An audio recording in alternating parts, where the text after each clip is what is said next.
So to start the last day, let me remind you where we left off.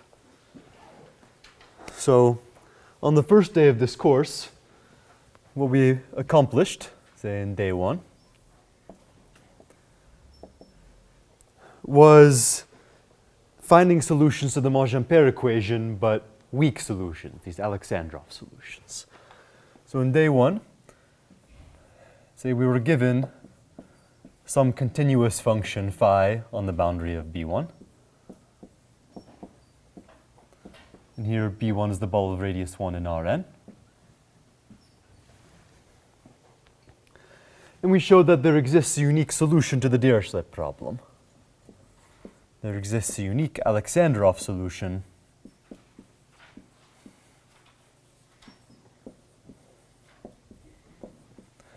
to the problem determinant of d squared u is equal to 1 in B1 with boundary data phi.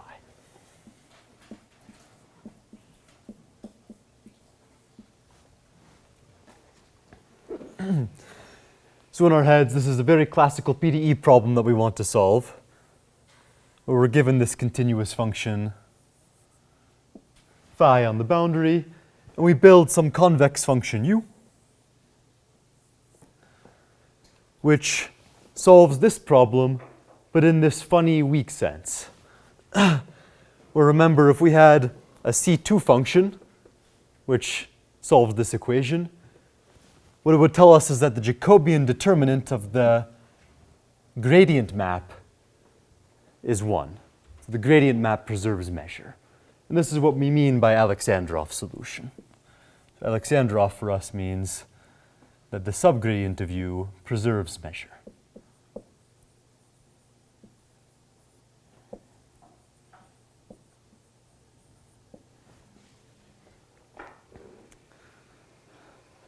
Okay. And on day 2, we started to explore the properties of this solution in the interior of B1.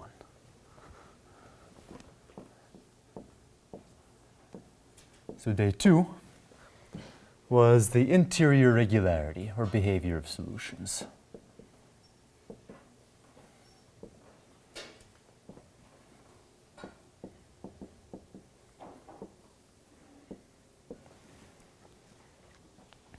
Okay, so what did we manage to show?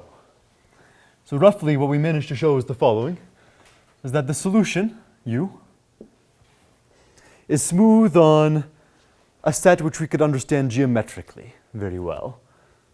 So u is in fact a smooth function on what I call B1 minus sigma, and this is an open set where the solution is strictly convex.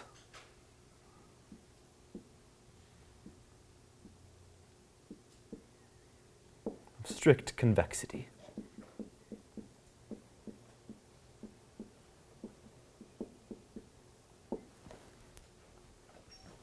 Okay.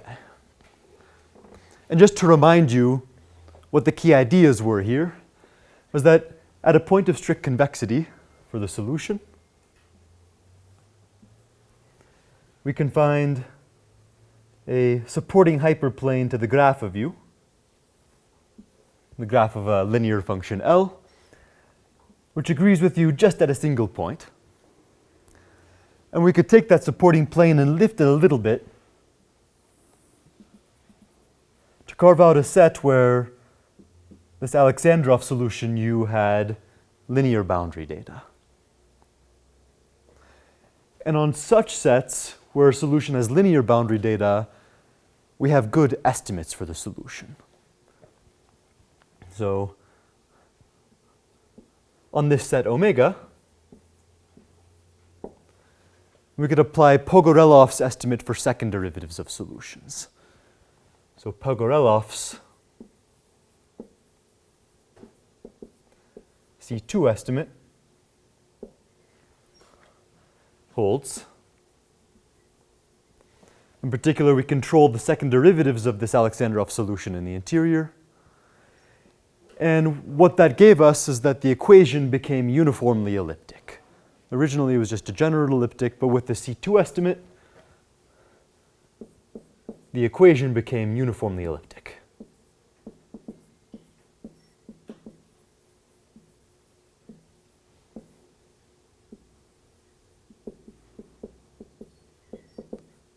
In omega. And not only did we see yesterday is the equation uniformly elliptic, it's also a concave equation. So once we know the second derivatives are bounded, the equation is uniformly elliptic and concave.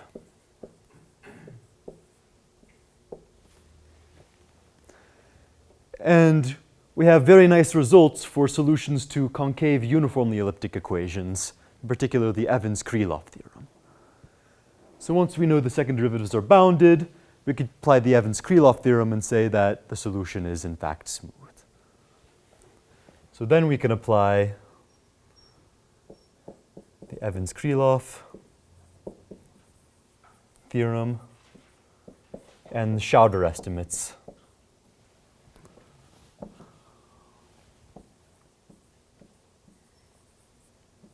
to show that U is smooth.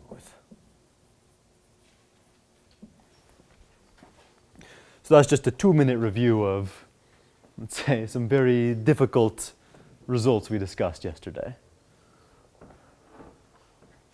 Okay. And the last thing that we discussed was the fact that it's possible that this set sigma is non-empty. It's possible for the graph of this Alexandrov solution to have line segments. So let me just remind you of that as the last thing. So, and at least in dimensions 3 and higher, when dimension n is bigger than or equal to 3, the set sigma might not be empty.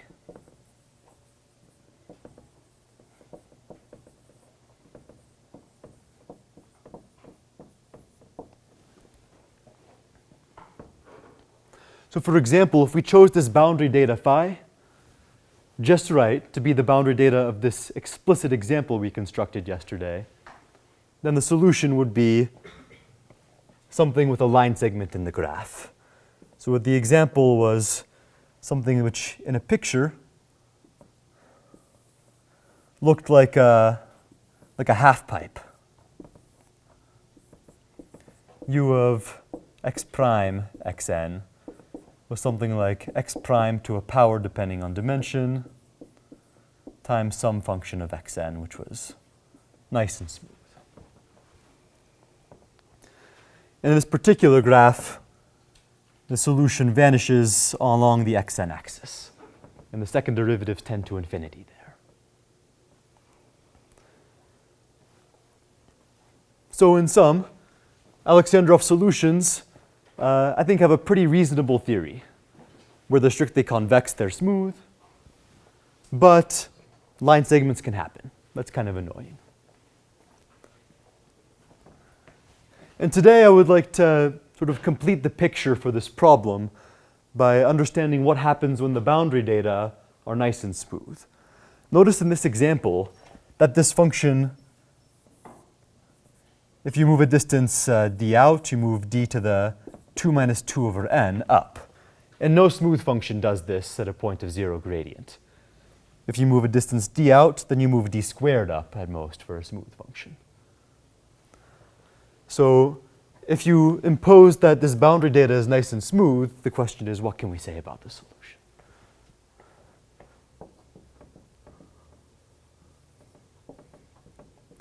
And the answer is very satisfying.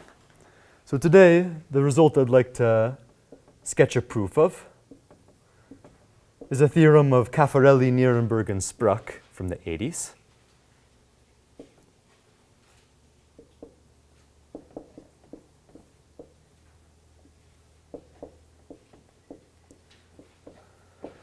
I believe it's in 84.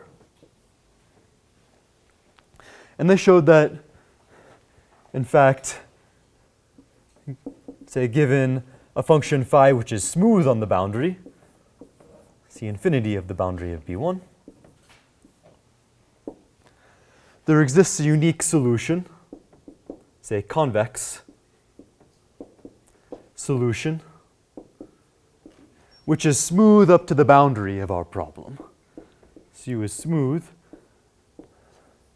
up to the boundary of B1. To the Dirichlet problem, determinant of d squared u is equal to 1 in B1, and u has boundary data phi.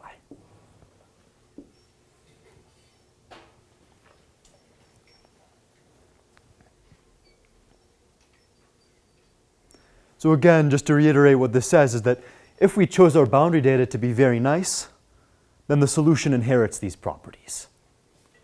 You might remember, just for some discussion, if we have a harmonic function with very bad boundary data, lots of corners, kinks, then the harmonic function is still smooth in the interior. You have some representation formula which spits out the solution, and it's actually real analytic. It's super nice. But this example shows that the Monge-Ampere equation doesn't behave the same way. You can choose some boundary data so that the solution has some line segments in the graph or is not smooth. But at least if you choose nice boundary data, the solution is nice and smooth in the interior and up to the boundary.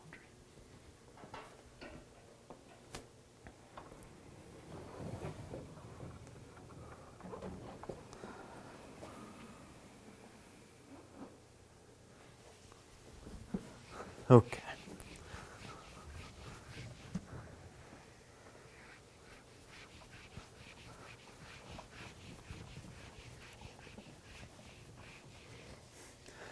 So I'd like to just go through step by step how to prove this result.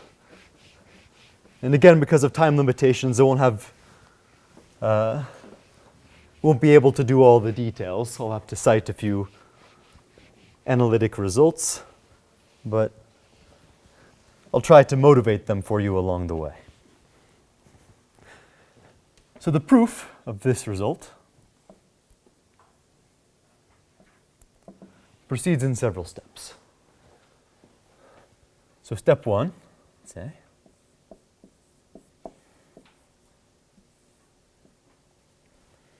is the following. So first, the first step I want to write is that it actually suffices to find a solution to this problem which is in C2 alpha up to the boundary. So step one is to notice that it suffices to find a solution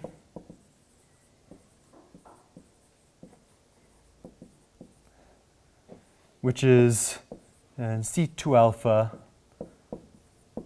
up to the boundary for some alpha between 0 and 1.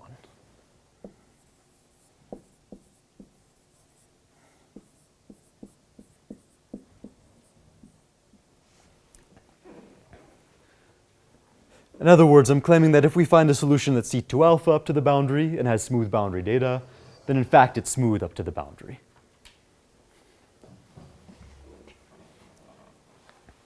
And this just comes from Schauder estimates. So I won't do the details, but the key for this step is the Schauder estimates.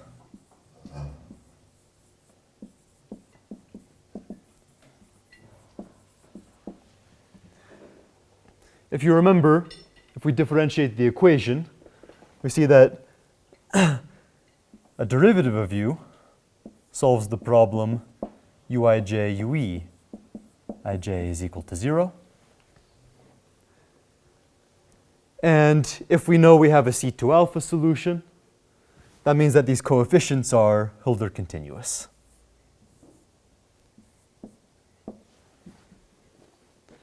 And this means we can apply Schauder estimates for the differentiated equation to prove C3 alpha regularity, C4 alpha, and so on. So this step is more of a technical step that I don't want to insist too much on, but it makes life easy for us.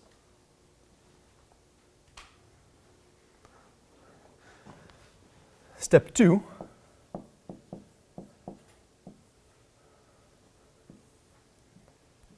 of the proof. Okay. So the step 2 of the proof is what I call the method of continuity, where we reduce the problem to getting a priori estimates. So this is called the method of continuity. So I'll write it down.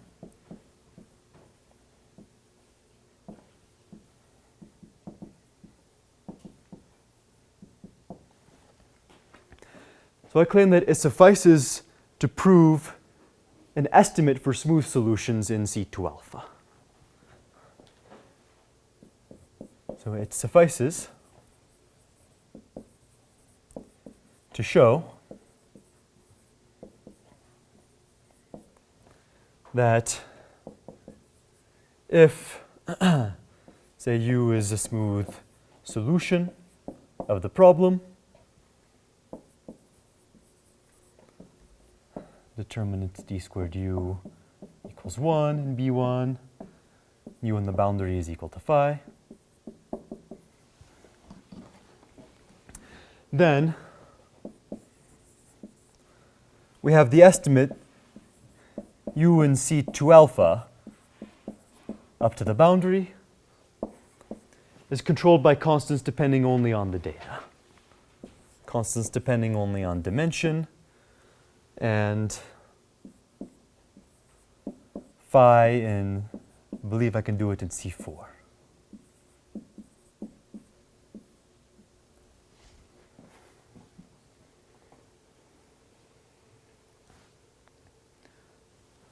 So in the step 2, and this is a very common step in classical PDE, we reduce the problem to proving a C2 alpha estimate for smooth solutions. It's called an a priori estimate. And let me show you how having an estimate like this will help us solve our problem.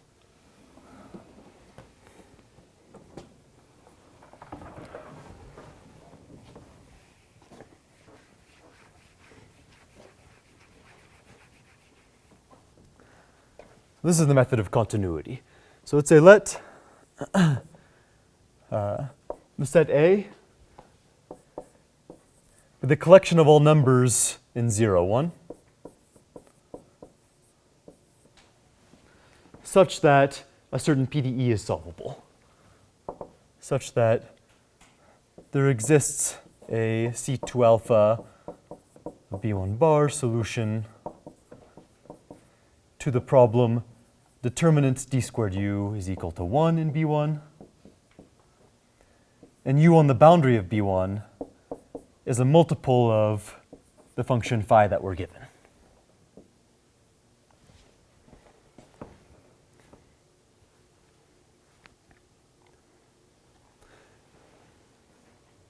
Okay. So in other words, t equals 0. Let's examine t is equal to 0. So when t is equal to 0, can we solve the problem determinant d squared U is equal to 1, U on the boundary of B1 is equal to 0?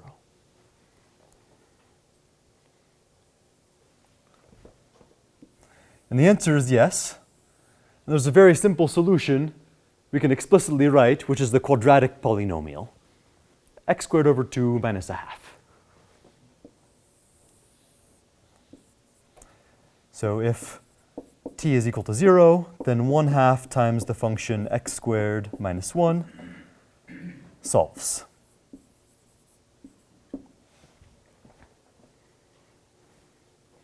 So here's the ball of radius 1, and here's just the quadratic polynomial. His Hessian is the identity, so it's determinant 1. So we know that 0 is in this set A. And the idea is that we want to take this boundary data 0 and perturb it towards phi and keep on solving the problem, or keep on showing that we can solve the problem all the way until we get to phi.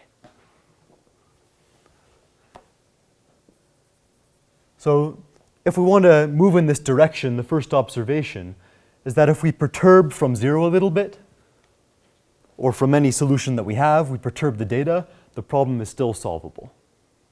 And here I'm using what's called the inverse function theorem, but in infinite dimensions. So the set A is open.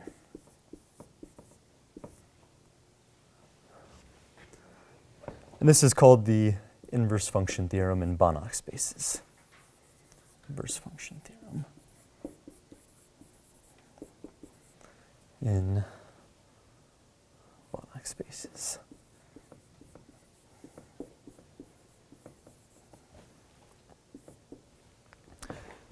So what we do is we view this operator determinant d squared u as a map from C2 alpha of B1 to C alpha of B1. So det d squared is a map from C2 alpha of B1 bar to C alpha of B1 bar.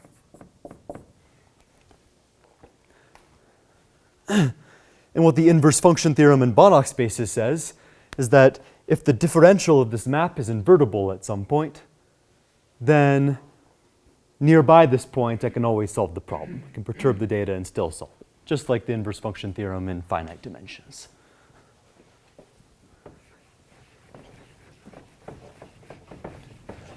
So we just have to verify that the linearization of this operator at a C2 alpha function is invertible.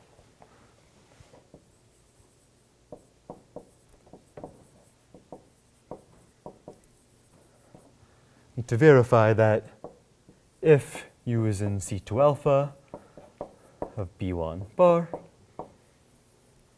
then the linearization of determinant d squared, let's say, and determinant d squared u is equal to 1. Then the linearization of determinant d squared at u is invertible.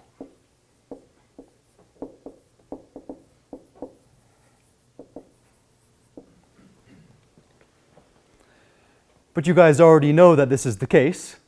We've discussed it a couple of times. And the reason is that we've computed the linearization. Linearization. How we compute it is we look at determinant of d squared of u plus a small perturbation and compute the first order expansion.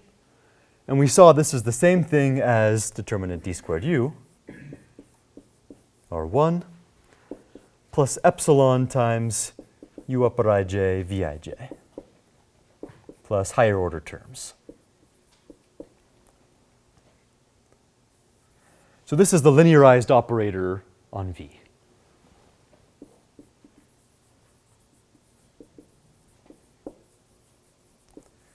Operator acting on V.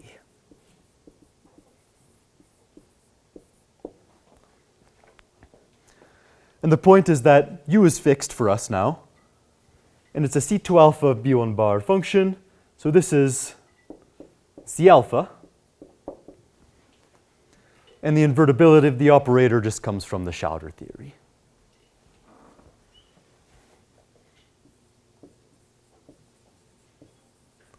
Schauder theory tells us that it is invertible.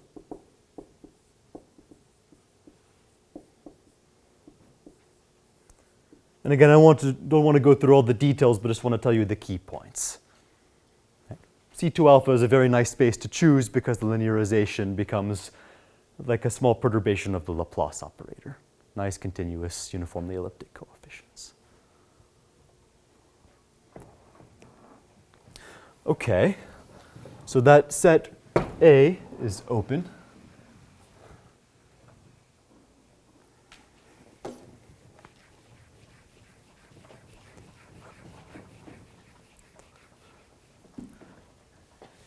And finally,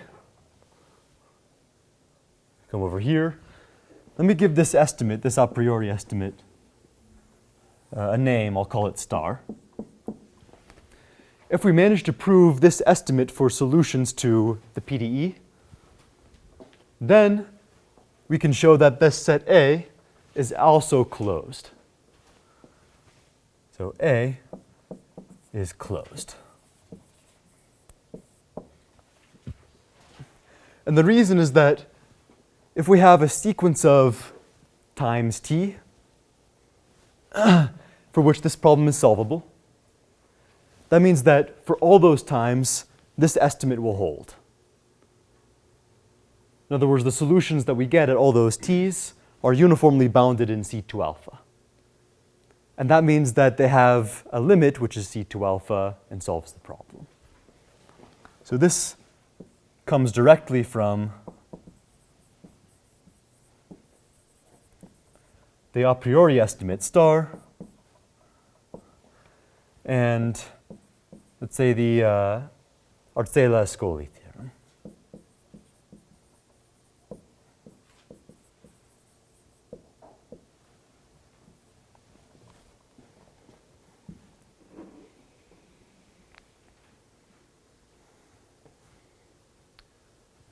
Okay. So what can you guys tell me about a subset of the real line which is not empty, open, and closed? It's everything, exactly. So we can conclude that A is all of 0, 1.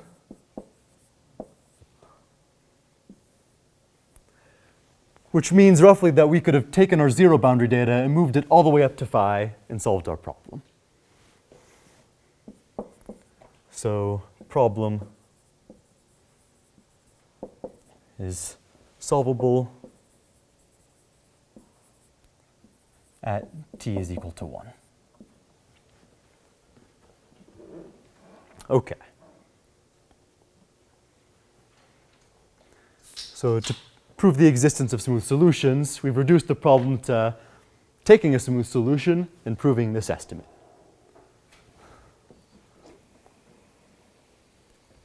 Okay, I'm going to do one more reduction before we get to actual, what I view as the key part. Step 3.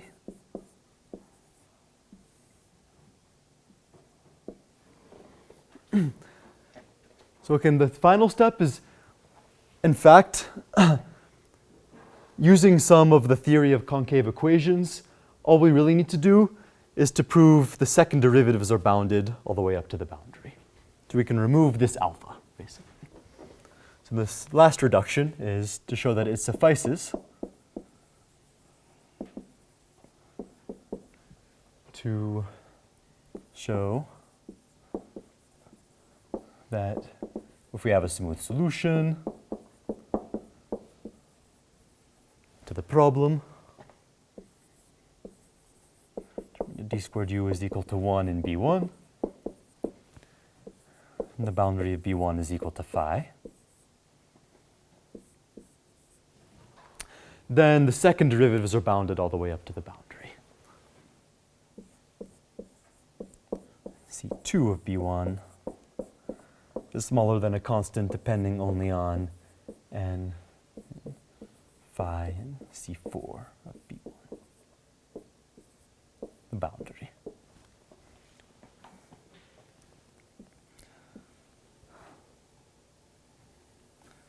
And this estimate I'll call double star so we can refer to it again.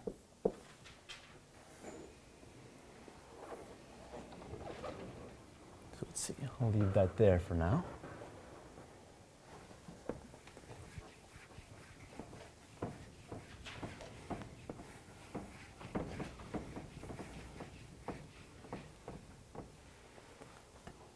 Okay.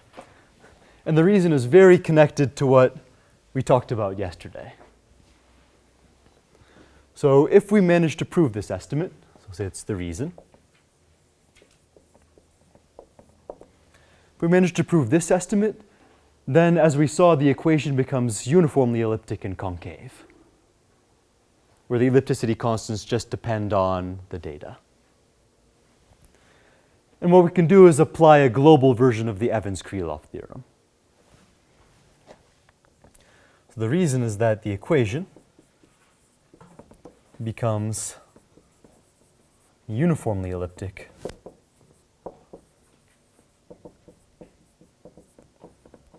and concave. And for such equations, we can apply the global Evans-Krylov theorem, which says that the estimate star would follow directly from the data.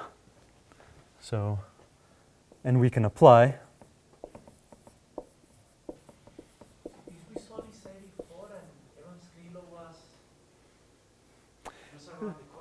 So it's a good question. Evans-Krylov was like 82. And Caffarelli, Nirenberg, Spruck didn't use Evans-Krylov, actually. They used Calabi's interior C3 estimate, which is very challenging. And it wasn't until later that everything was streamlined. That's a good question. It's a messy history. Okay. We can apply, let's say, a global version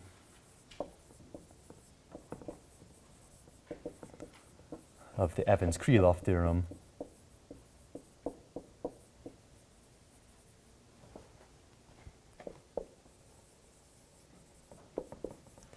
to obtain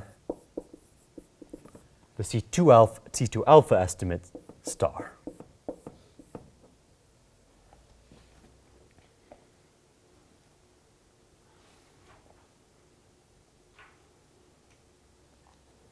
Okay, so all these reduction steps reduce the problem to showing that a smooth solution has this C2 estimate up to the boundary. And this is what I'd really like to focus on for the rest of today. I think it's the most interesting part of the global regularity theory.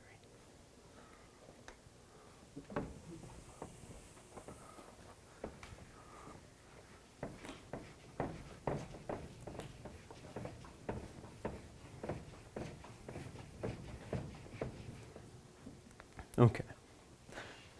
And now we're going to proceed to the proof of this estimate double star.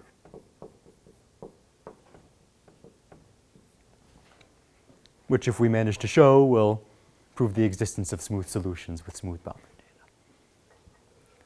data. So before I begin the proof of this result, I'm going to recall for you something we proved on the first day, which I'm going to use constantly. This is called the comparison principle. So just remember the comparison principle.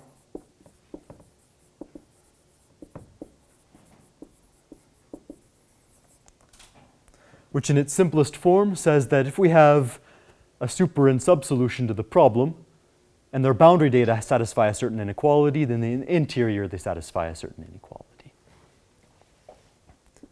So if, say, U and V are convex, let's say U is less than or equal to V on the boundary of B1, and let's say determinant of d squared V is less than or equal to determinant of d squared U.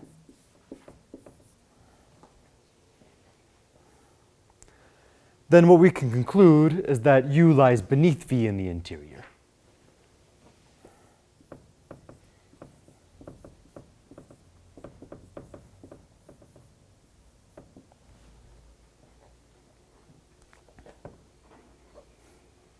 And let me just remind you of the reason. The reason is a very simple second derivative inequality. So imagine this weren't the case. What if this were our function v, and this were our function, so I'm going to draw it further down a little bit. And what if our function u didn't lie beneath v?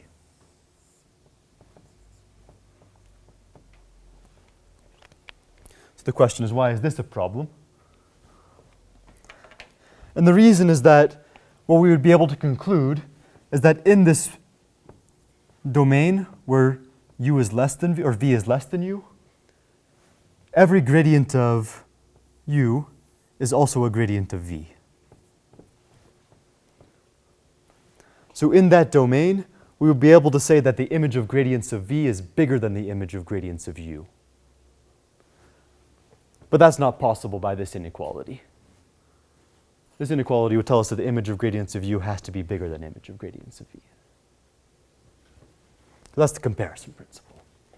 And the way the proof of this estimate goes is exactly by building a bunch of examples of v's that we can use to compare with u and control it at the boundary. Okay. So let's proceed with the proof.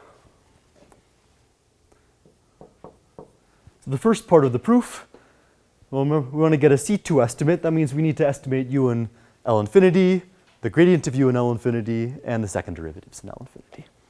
So the first step is to bound u in L infinity. U L infinity of B1, I claim is less than or equal to a constant depending only on dimension and on phi in L infinity of B1, the boundary. Okay. So let's see why this is the case. So let me draw a picture for you.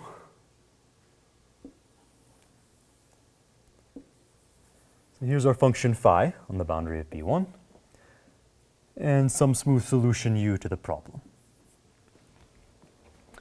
First, can you tell me why u is bounded from above by the maximum of phi?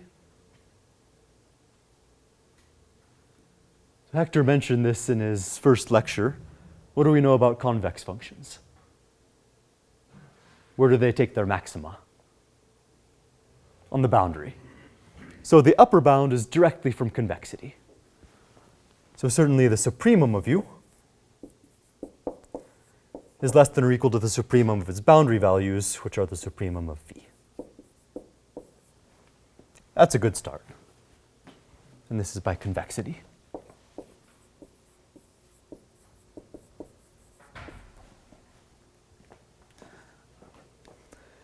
And then to control u from below, what I'm going to do is going to build a comparison function and use the comparison principle. So if we consider the function, say v,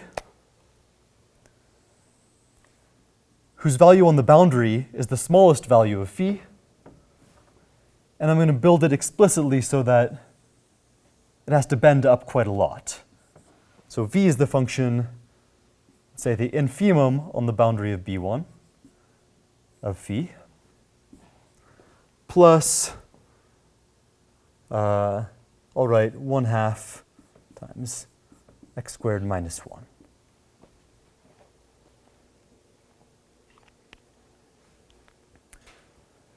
So there are a couple things that I want to examine about v.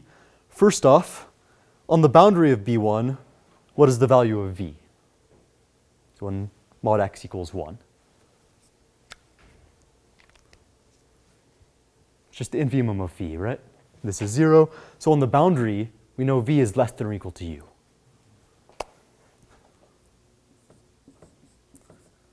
On the boundary of B1.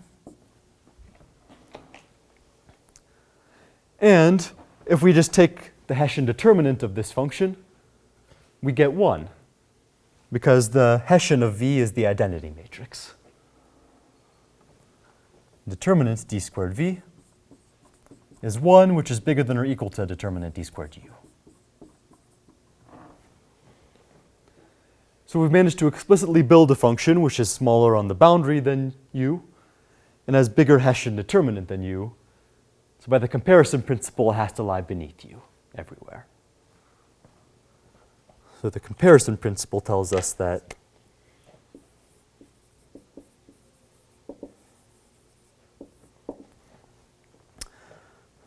v is less than or equal to u in B1.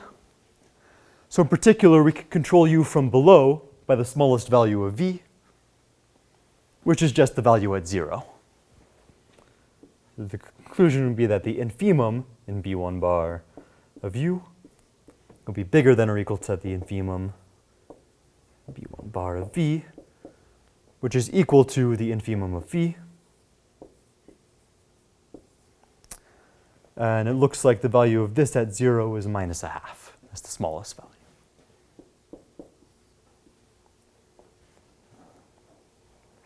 And so we're done with this estimate because we've controlled u from above by something involving only supremum of phi.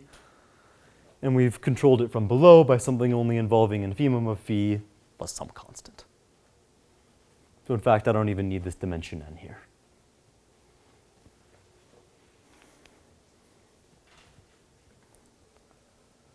Great. So we're happy so far.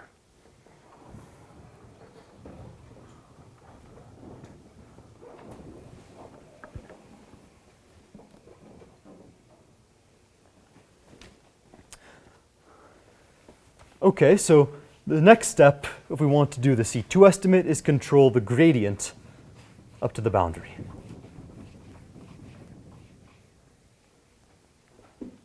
So step 2.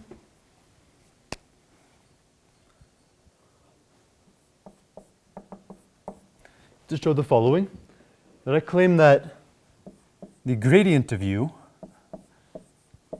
in L infinity of B1 bar, so the maximum value of the derivative, is smaller than some constant depending only on phi in C2 of the boundary.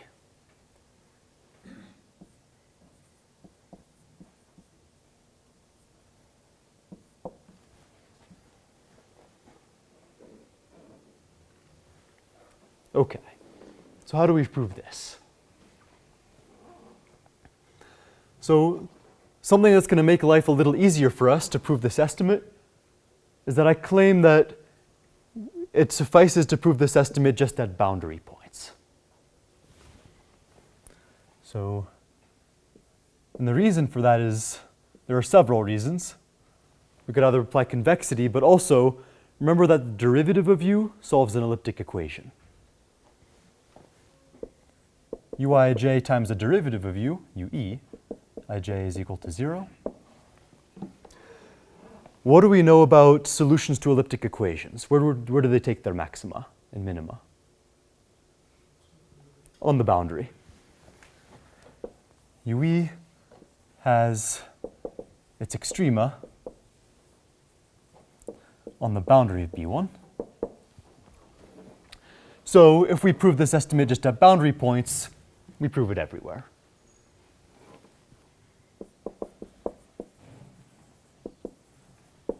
To prove the estimate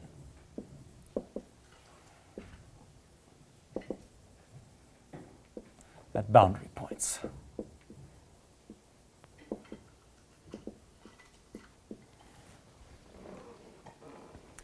Alrighty. So to make life simple for us, I'm going to say pick an arbitrary point on the boundary of B1. Your favorite boundary point, let's say it's there. By rotating and translating, I can always choose a coordinate system so that this boundary point is the origin and B lies above. So I'm just going to try to make life simple by making our picture with 0 as a boundary point and our domain lying above the hyperplane xn is equal to 0. That's one. So we can move to this picture by a rotation in a translation.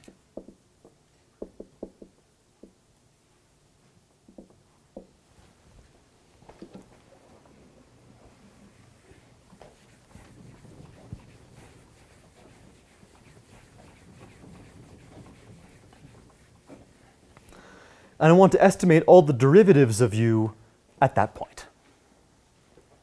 So first, let me ask you the following. Remember, I'm assuming that u has nice boundary data. This is always the key thing. So which derivatives of u do you expect are going to be easy to understand at a boundary point? The ones tangent to the circle or to the sphere, or the one normal?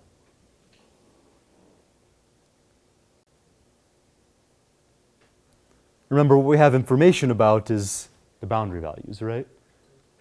Exactly. So the tangential derivative is the easy one. Let's do that one first. So I claim that if you look at any derivative of u in a horizontal direction, so for I less than n, if we look at derivative of u in the ith direction and evaluate it at 0, that's the same as the derivative of the boundary data at 0.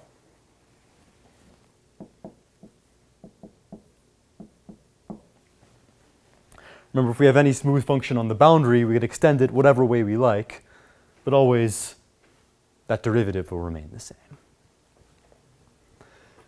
And so in particular, if we took an absolute value, we immediately see that the tangential derivatives of u are controlled by the C1 norm of phi.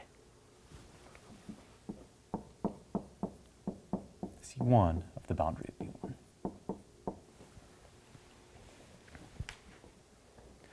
So we've controlled almost all of the derivatives that we want, n minus 1 of them.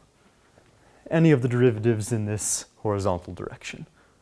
And the one that's left over that's a little tougher is the normal derivative. So we need to estimate un of 0 now. To estimate dnu of 0.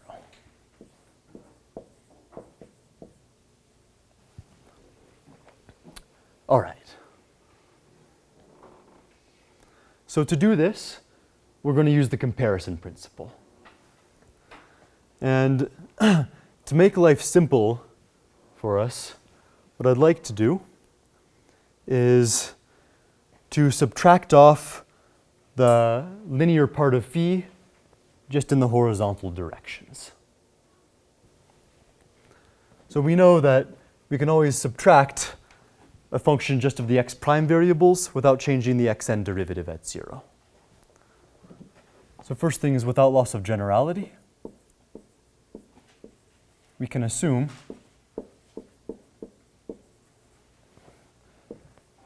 di phi at 0 is equal to 0 for I less than n by subtracting the function, let's say x1 d1 phi of 0 plus up to xn minus 1 dn minus 1 phi at 0 from u.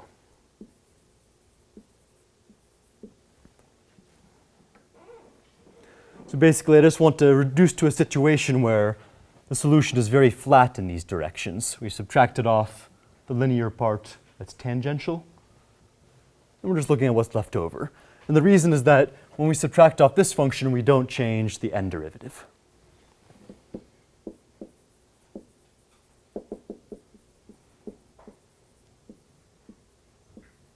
Or the equation.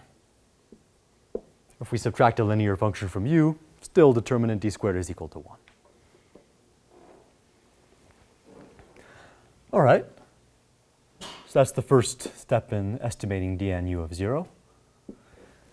Now, we're going to want to use the comparison principle. So in order to do that, I'm going to make an observation about what the boundary data look like near 0. So if we move a distance, let's say we have a coordinate x prime right here, I can write the boundary of B1, at least locally, as a graph of height h of x prime. And what you can show is that h of x prime is bigger than or equal to 1/2 x prime squared. So this is just using explicitly the formula for the graph of a sphere.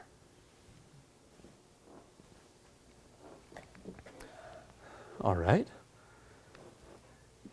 And what can I say about phi of x prime h of x prime? So if I look at the value of phi right here, at this point, remember we've subtracted off the tangential derivative, so whatever's left over is just the quadratic part.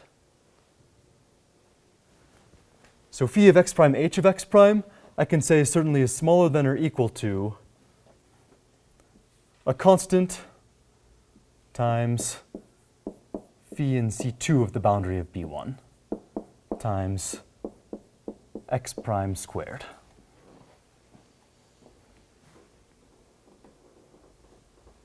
So this just comes from the fact that di phi is equal to 0 at 0 for I less than n. in Taylor expansion.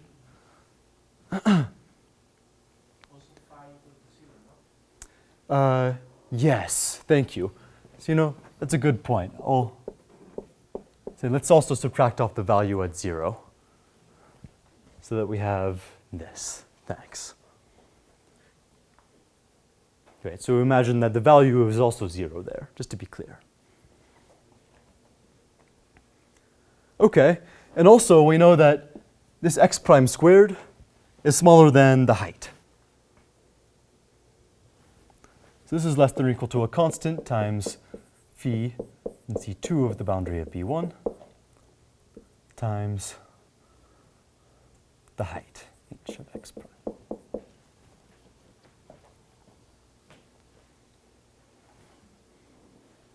Okay. And I can put this in absolute value, even.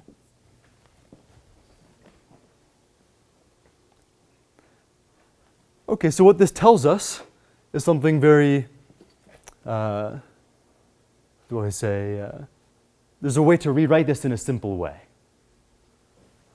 In other words,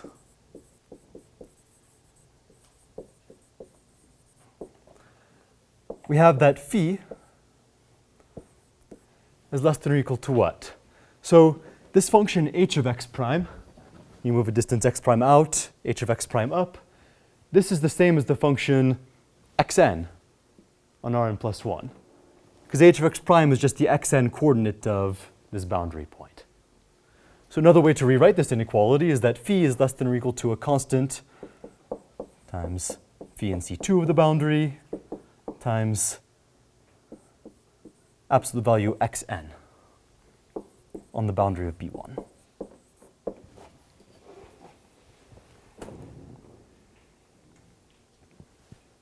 The reason this is useful is that xn, this function, I can use as a comparison function.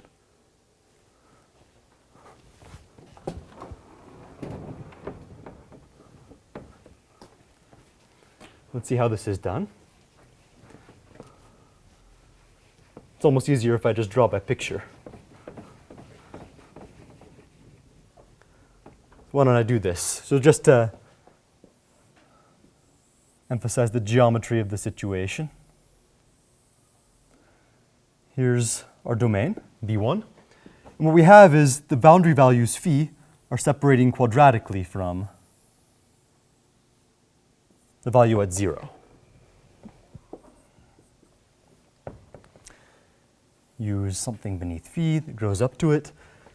And what we have is that phi is less than or equal to just a linear function xn, which vanishes here and grows linearly. So here's the function xn times c times phi c2.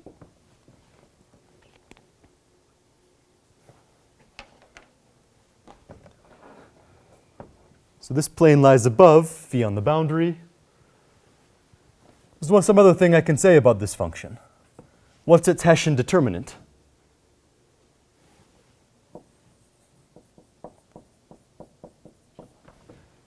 Well, the Hessian of a linear function is 0. Perfect. So then this vanishes. So we've built a function which is larger than u on the boundary, larger than phi on the boundary, and which has 0 Hessian determinant. So by the comparison principle, this function has to be larger than u inside. That was also just by convexity. We can say comparison principle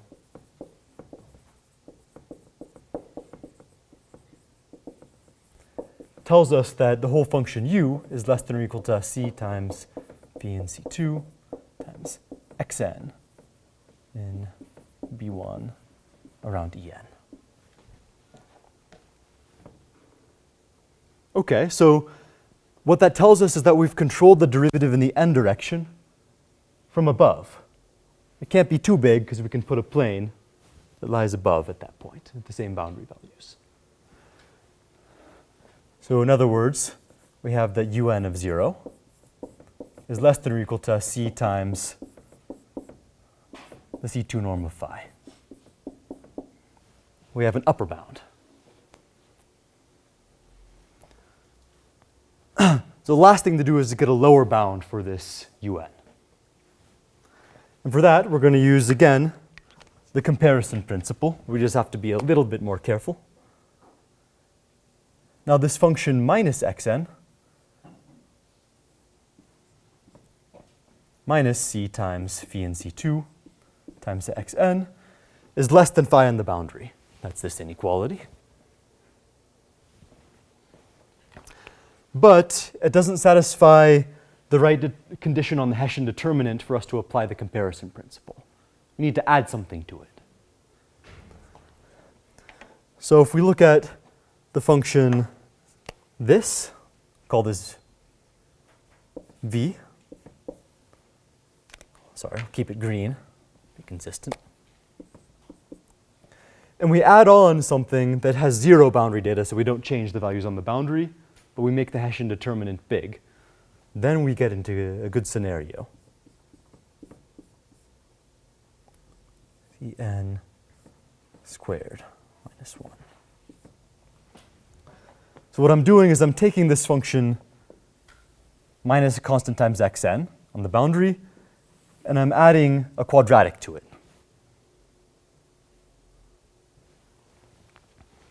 So this function v satisfies that v is less than or equal to phi on the boundary of b1. That's just this inequality, Vn. But now determinant d squared v is 1, because we've added on this quadratic, just like in the L infinity case. D squared v is equal to 1, bigger than or equal to determinant d squared u. And so the comparison principle will tell us that this function v is less than or equal to u.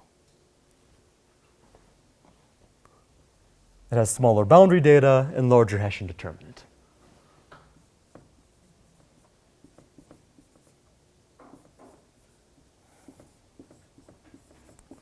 In b1 of en.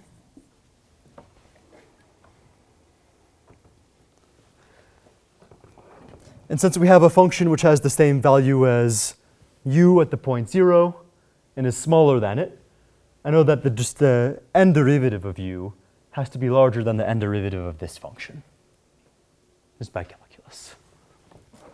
So the conclusion of this would be that un of 0 is bigger than or equal to vn of 0.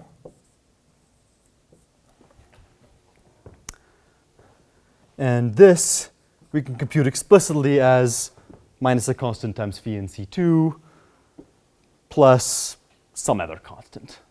So it's minus c times phi in C2 of the boundary of B1. And it'll be a minus another constant. In fact, that'll be minus 1. The normal derivative of this function is 1.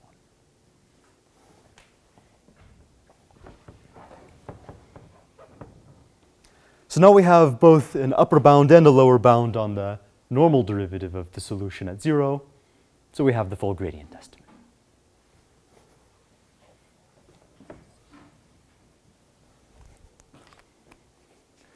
And again, in all of this boundary estimates, let's say, in all these boundary estimates, always the game is to construct comparison functions just like this, which have similar or comparable boundary data to you and solve a super subsolution of the equation. Okay, so let's see. Yes, we can go over here now.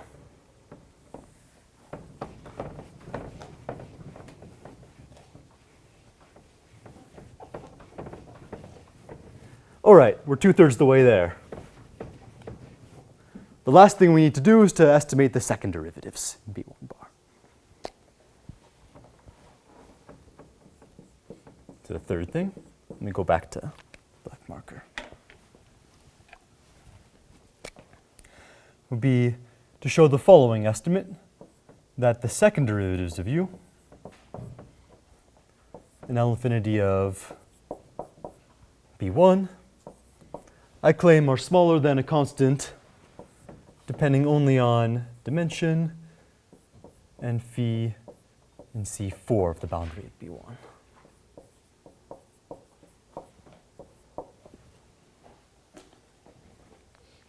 This is going to be the most delicate part.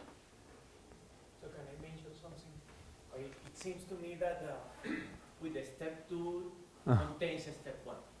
Yes, that's true. You could immediately from this point get a lower bound for u and the upper bound.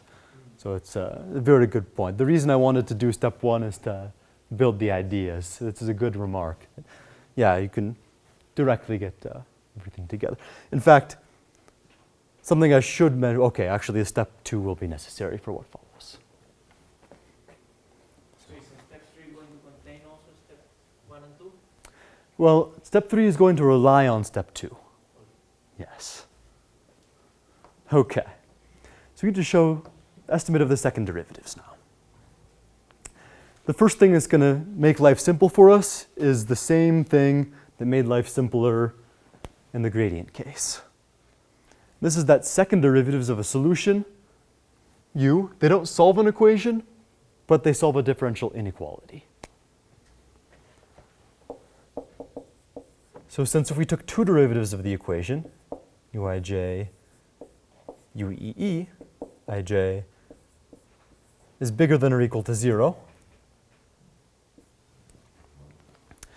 we know that a second derivative, so if we have a subsolution to an elliptic equation, like a subharmonic function, where does it take its maximum? On the boundary, exactly. And furthermore, a second derivative is positive because this is a convex function. So really we just need to get estimates on the boundary.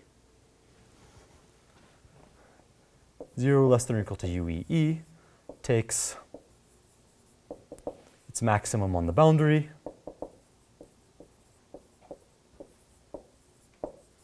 And this is any direction E that we choose.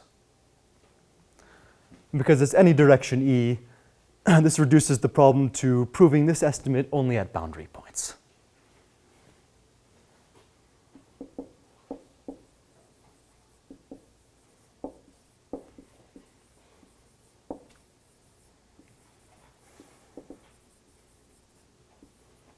At boundary points, just like before.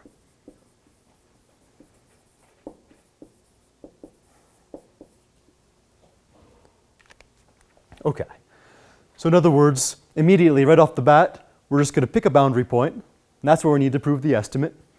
And just like before, let's say that we're in this scenario. Pick your boundary point and normalize the picture so that 0 is the boundary point.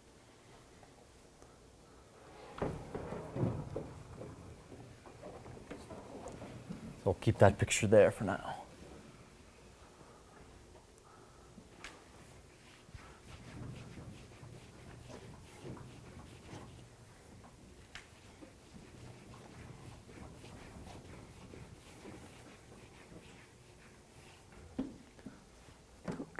So there's not so much time, but now that you guys know the ideas, let me come back and just do it a little faster. So here's our situation. Here's the xn is equal to 0 plane. Here's the origin. Here's our domain. The boundary of B1 centered at En. And again, since we know information about the boundary data of u, it's a very nice, smooth function, which second derivatives do you expect will be the easiest to control in the boundary? The normal ones or the tangential ones? Tangential, exactly. So those are the first ones we're going to do. And there's let's say, a useful relation that if you're coming from differential geometry, you'll recognize immediately. I can control I can write the tangential second derivatives of u as second derivatives of phi plus something involving a normal derivative. So here's this a relation, which is just Taylor expansion in the end, which is that if you take two derivatives of u in the x prime direction, so two derivatives this way, is like taking two derivatives along the surface, is like d squared phi on n minus 1 at 0. But the fact that the boundary of B1 is separating to second order with the flat plane means that we're actually going to pick up something involving a normal derivative of u here. So here, dx prime u squared at 0 is going to be this value, but we have to subtract un of 0 times the identity matrix, which is n minus 1 dimension. So this is a Taylor expansion.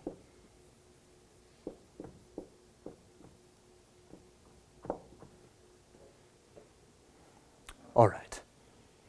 So again, just because of time, it's a great exercise to derive this formula. In fact, if you have any surface, always the tangential derivatives of a function to the surface is the same as the Hessian of the function restricted to the surface plus the second fundamental form times the normal derivative, if you're coming from geometry. Okay, but this is good information. Immediately, for any pair of second derivatives in horizontal directions,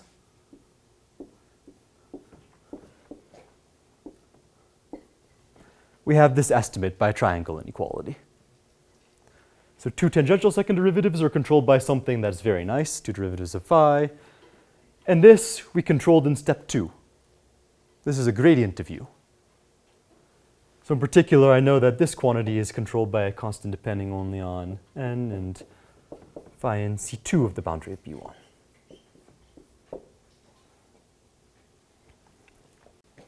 Okay, so we're getting closer. We've managed to control all the possible second derivatives in horizontal directions.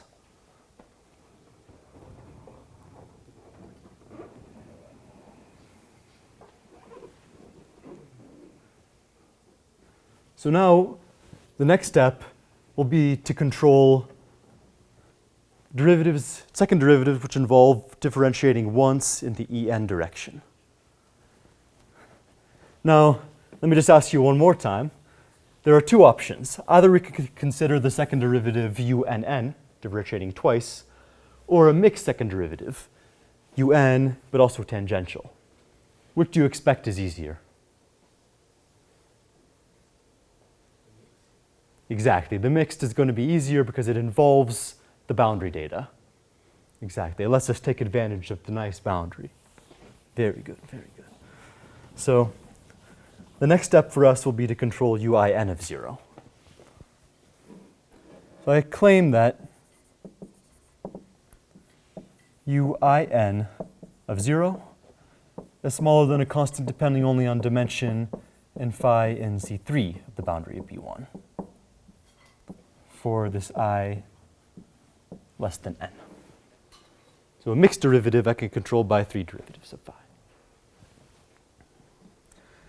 And the proof actually follows almost the exact same method as in step 2.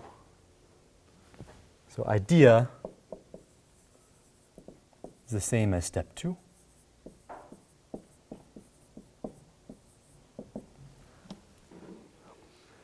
But the trick is we apply barriers not to the equation determinant d squared u, but to a linearized equation.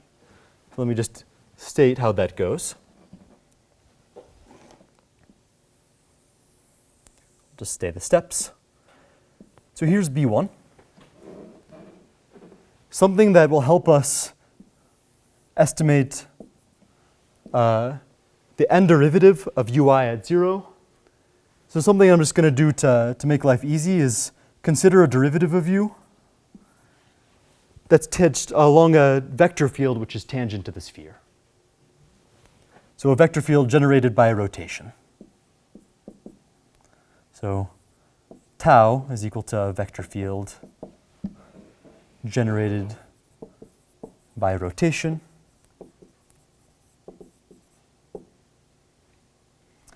With tau at 0 can be ei for I less than n. So I rotate in some direction and tau at 0 is in a horizontal direction. And the nice thing about considering rotations is that the equation is rotation invariant. So if I differentiate the equation along this vector field tau, we see that a rotational derivative of u solves the linearized problem. So say rotation invariance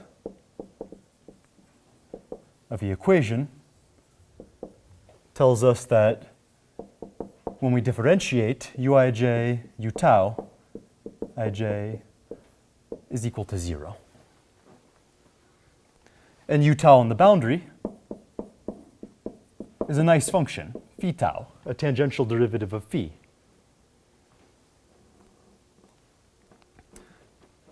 And all we need to do is to apply the same idea as before. So same idea as in step 2. We can say that this function, after subtracting off a tangential part, is trapped between the planes plus or minus xn times 2 derivatives of the boundary data. Without loss of generality, the function phi tau you can show is less than or equal to a constant times 2 derivatives of phi tau times xn. And this is precisely the same as before, step 2. But you can see that this 2 derivatives of phi tau is 3 derivatives of phi. So this we can write as, see, this is where this third derivative comes in.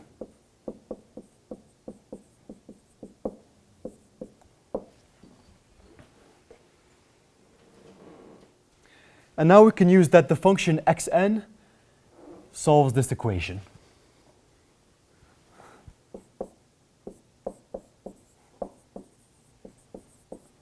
Solves uij times, say, vij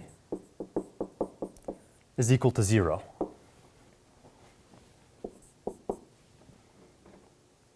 The reason is that v is linear. 2 derivatives vanish. So trivially, it solves this equation. And so that means that this function u tau is in between 2 multiples of xn by the comparison principle. But now for linear equations. Comparison principle tells us that u tau is less than or equal to plus, or an absolute value is less than or equal to a constant, phi in C3 of the boundary times xn. And we can say without loss of generality, always u tau of 0 is 0 by subtracting off something. It's the same as before. And what this tells us is that the derivative in the xn direction at 0 is at most the derivative in the xn direction of this function. So just to emphasize this point, because I never drew it explicitly, and this is the function cxn, this is the function minus cxn, and we have something else that's trapped in between, and certainly its derivative that way is trapped in between. So the conclusion would be that u tau n of 0, which is the same thing as u I n at 0, tau of 0 is ei, u I n of 0 is less than or equal to a constant times phi C3 of the boundary B1. Okay, we're so close. So we've done every single step of the proof except for estimating 2 normal derivatives at the boundary point. So what remains?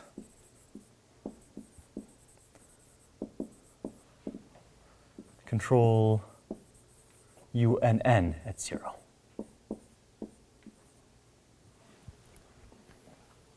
Okay. Now, my typical thinking whenever I see this last step is that we try to use all the previous results, combine them with the equation, because the equation will relate u and n to all the other derivatives. The problem is that doesn't quite work here. So I want to say, in quotes, the equation plus the previous estimates are enough. But that's not quite true. And the reason is that we've only controlled all the other second derivatives from above. And determinant d squared u, let's say roughly, equals, in quotes, of course this is not an exact formula, but we could imagine that if u was diagonal at 0, or d squared u were diagonal, then it would be u11, u22, unn, 0, which is 1. And the problem is all of these other second derivatives we've controlled from above, but not from below. And so if these get very small, it's possible that unn gets huge. That actually happens. It'll be an exercise. This, we need to estimate it from below to say unn is less than or equal to constant. And we haven't managed to do that yet. We just have estimates from above. And this, I would say, is the trickiest part of the whole problem. So I'll just say how to do it in 2 dimensions to give you the idea. This is good timing. Just have enough time to do that. So your name is phi, have all these second derivative, tangential second derivative equal to 0. The unn is going to be bounded. So there are various scenarios that can happen. If you had 0 boundary data, if phi were identically 0, then we would be done, actually. And this just comes from that formula that dt squared u is equal to identity plus d, the boundary of b1 squared phi. So if this vanished, then we'd have the estimate from below. But in general, we don't know this yet.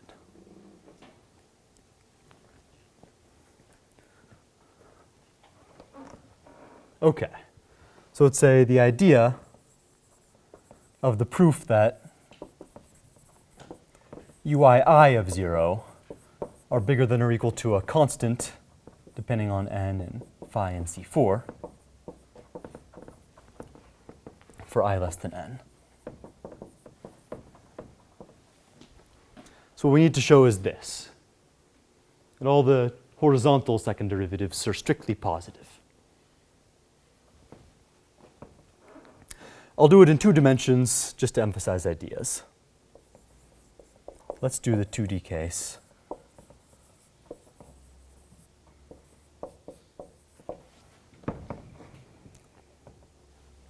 Okay. So let me just draw a picture one more time.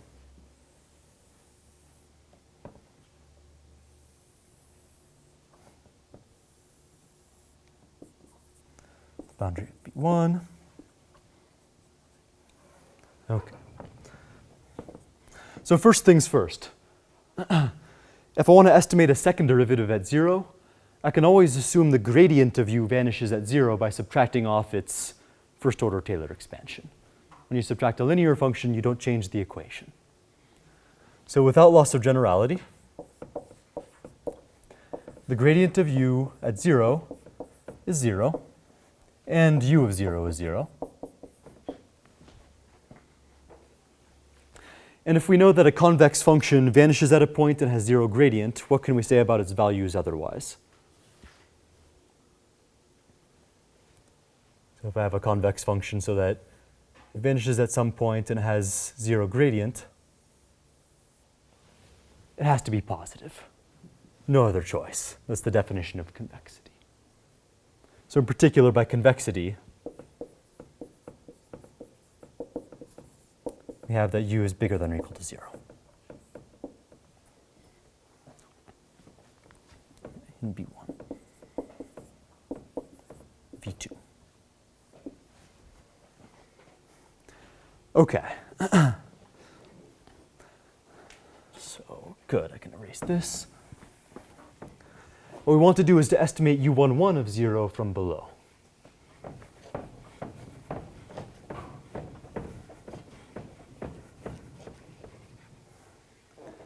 So we have that u11 at 0 by the formula, which I unfortunately just erased, is the same thing as say,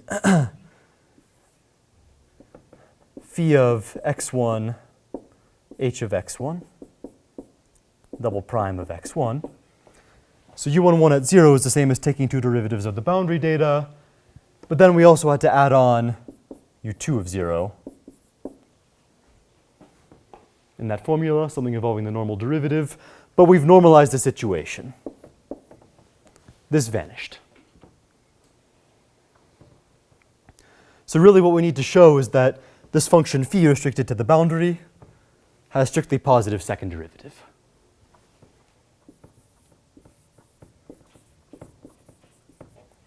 D squared dx1 squared of phi of x1, h of x1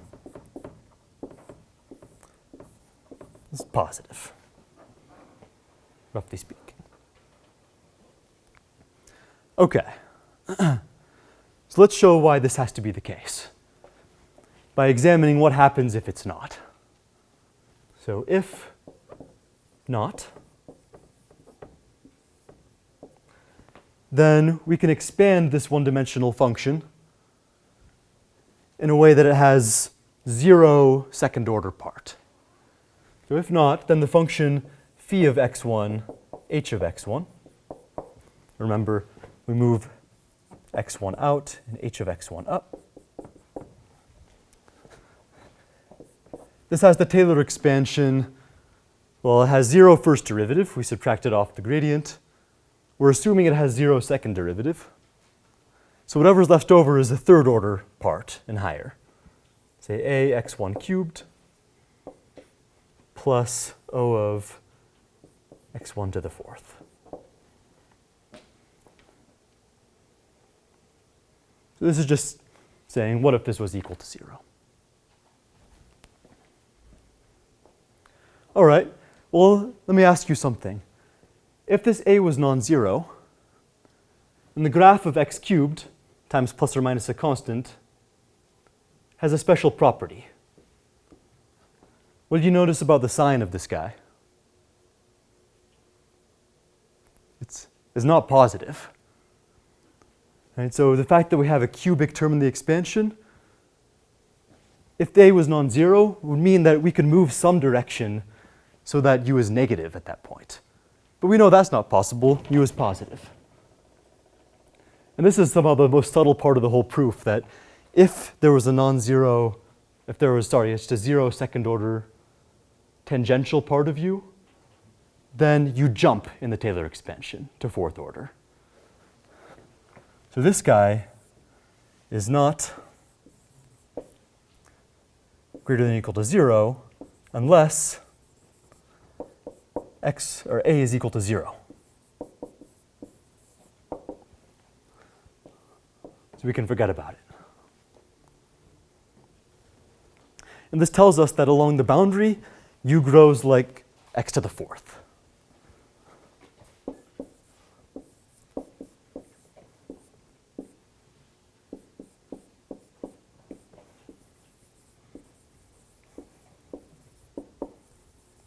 For x near 0.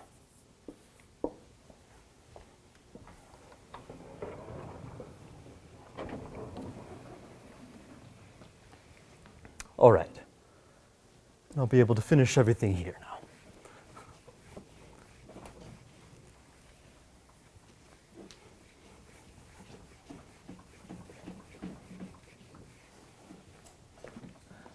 Okay. So what we have is that u grows very slowly along the boundary.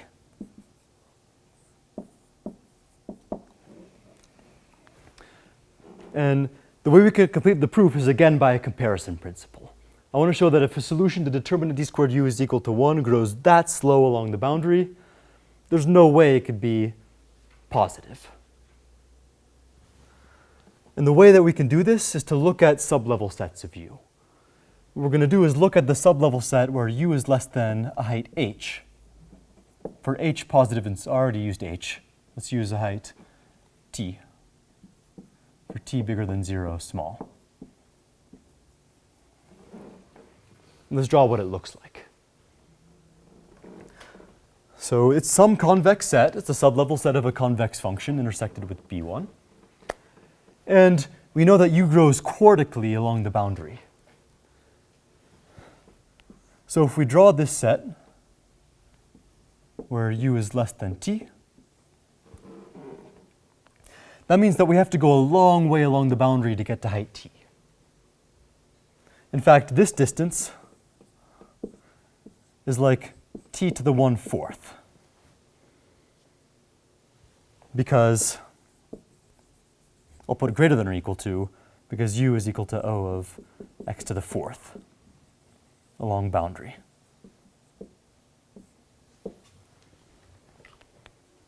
This guy to the power 4 will be height t.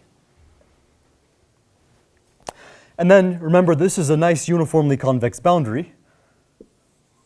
So it separates from the plane x2 is equal to 0 quadratically. So it means if we move a distance t to the 1/4 out, we have to move a distance that squared up. So this is bigger than or equal to t to the 1/2.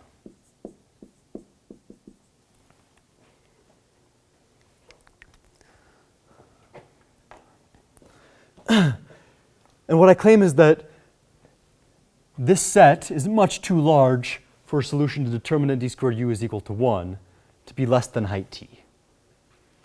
Let's do this by comparison principle. So what we can do is we can choose a box. I'll use a different color, blue. Take a box in this set. Take a box of, let's say, height beta and length alpha, where the product of alpha and beta is comparable to the volume of this set. So alpha beta should be bigger than t to the 1/4 times t to the 1/2 or t to the 3/4. So I'm not being so precise. John's lemma. I'm using John's lemma here.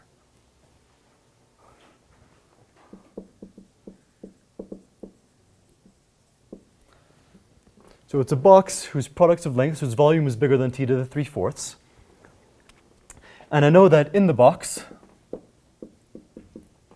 u is bigger than or equal to 0 and less than or equal to t, because this box is in the sublevel set. Let's see why that's a problem.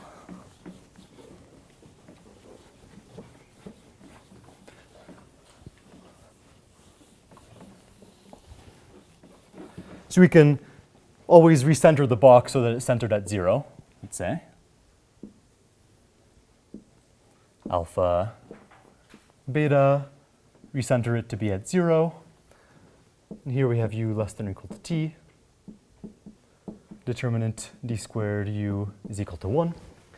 And I can construct a comparison function in this box, which will give a contradiction. Let, say, v be equal to the comparison function, say, t times x over alpha squared plus y over beta squared. Now maybe I'll make it, yes, sure, something large, a large multiple of this function, of xy.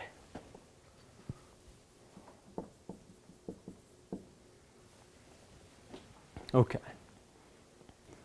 So the reason I chose this function here, or that it satisfies some nice conditions. First, if we evaluate v on the boundary, then I claim that v is bigger than t. The reason is that if we're on, for example, the right side of the box, then x is of size alpha.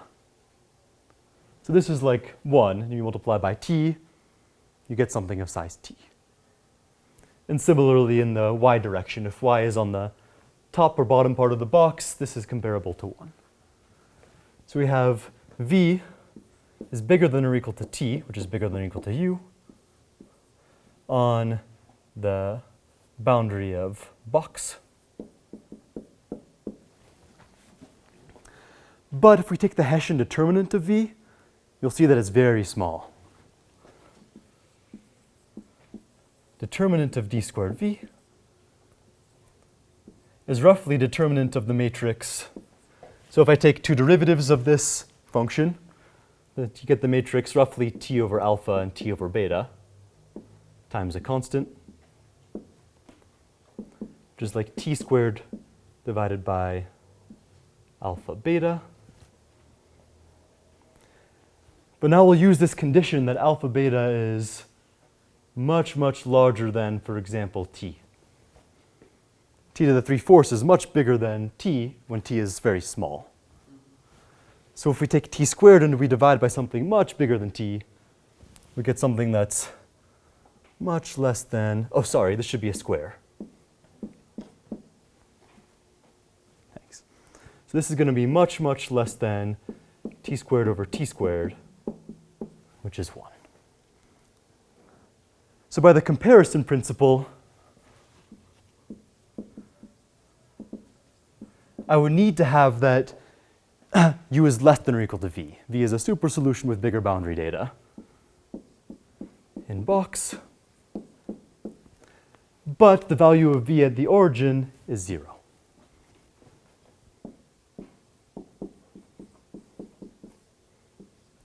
And this is the contradiction of the fact that u is positive.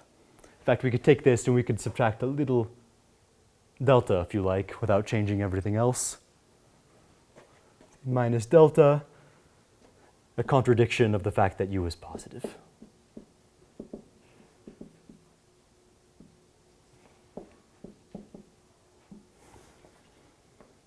Okay, well, I apologize, I've gone over time, but this completes the proof. This shows that the tangential second derivatives of the solution are strictly positive.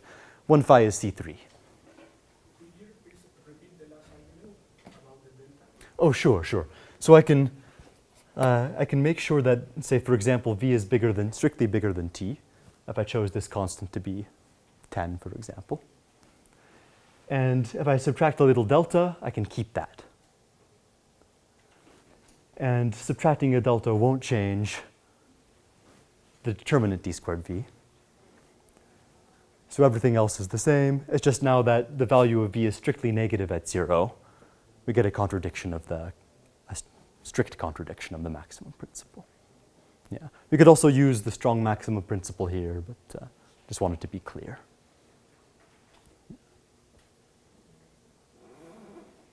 Thank you. Great, well, thank you. I should put I'm suspecting this is not the same proof of Caffarelli ignorance, and you are too humble. yes. Say, no? The proof is, I'm lucky that I lived 15 years after.